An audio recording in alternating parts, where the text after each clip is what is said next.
So, there's a sequel of sorts to Frankenstein Conquers the World. It takes place, doesn't exactly state how many years happen often, but you know what? It's a sequel that's there. For the American version of this movie, it's not even mentioned. The only thing that's mentioned is that a hand is being studied, which in the first, Frankenstein's hand gets severed, and they study it, and it's controlled with a mechanized with like a little control pad, like a little thing to maneuver it. That I forgot to mention. That was pretty cool. But in Frankenstein, in War of the Gargantuas, though, it's like, let's just have action going on. Let's just have no more stupid stuff. Let's have a little bit of a character study, but let's just have monsters pummeling the heck out of each other, you know? War of the Gargantuas. Frankenstein no Kaiju, Sanda Daigara, 1966, is one of director Ishiro Hana's masterpieces of monster mayhem. A deadly giant terrorizes Japan, sinking ships and attacking fishermen. Using a space-age ray cannon called a maser, the military nearly kills the monster before its enormous brother comes to the rescue. The two Gargantuas don't see eye to eye, and their monster-sized sibling rivalry leads to a death match in the streets of Tokyo, with civilization hanging in the balance. Well, what can be said? I'll tell you what can be said. Let's look at the slipcover here. Here's Rodan, War of the Gargantuas. These are more humanoid creatures. It's not a bird, it's not a lizard, it's not a dragon. It's two swamp thing-ish creatures that are battling the heck out of each other. And you know what? I love it. This is good. This is good stuff right here. Let's see. First of all, Haruo Nakajima, the Godzilla suit actor himself, has said that he loved this movie because of the more flexibility and with the eye, so he got so there could be more emotion rather than just a monster terrorizing town. So, yeah, just imagine two gillyweed-esque looking monsters. Just, you see the dichotomy going on. One doesn't want to hurt humans, so just be left alone. The other one wants to go around and terrorize everybody. It's just like, I like that. It's a different take compared to just one monster just ruining everything, you know. I like it. So, of course, they are. One is a tragic character. The other one is just there just to cause havoc. And how they discover what it is that they study the cells of the Frankenstein monster and found out that it mutated into these weird creatures. And I'm like, I can believe that. They did the same thing years later in the Heisei series of Godzilla with the Biollante and Space Godzilla. That was very interesting. So I'm like, all right, we got a little bit of kind of DNA splicing happening naturally. Interesting. Yeah. There's human characters are okay. The woman who plays the same character from the last movie, I forgot her name. She does a good job. Kind of has some peril going on where she's hanging from a tree, and it's up to Dr. Stewart to come and rescue her. Not played by Nick Adams, but by Russ Timbold or something. He played Riff in West Side Story. That's his most famous one. So I kind of have some awareness of who he is. Supposedly, I mean, yeah, he did not like the lines that were written for him, so he changed some of the script, which confused his Japanese interpreter, and Henry J. Saperstein called him a prima donna pain in the ass. That's funny. So, yeah, he's not nearly as charismatic as Nick Adams, because at least Nick Adams, he enjoyed being on set, from what I've heard. Yeah.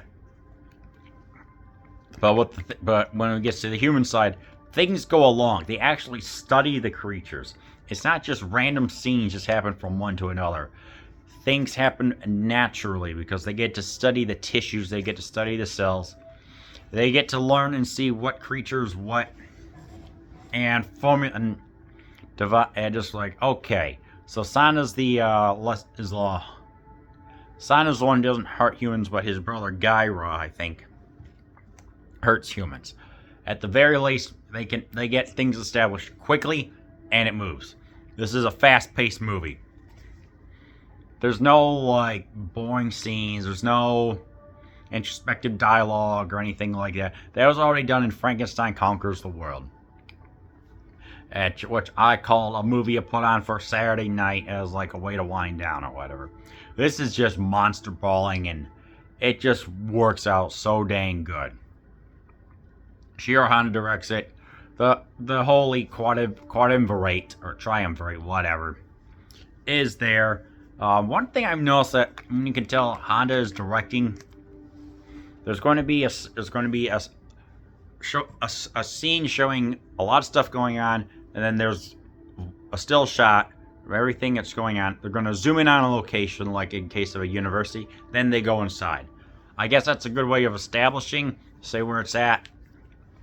That's just what I've noticed. It's one of the tricks that they happen to use. I can't say anything about it in the Gamera series, but that's just what I've noticed is like his trademark, indeed. So, again, we got Fubuke doing the musical score. We got the dun dun dun dun dun dun, the military theme.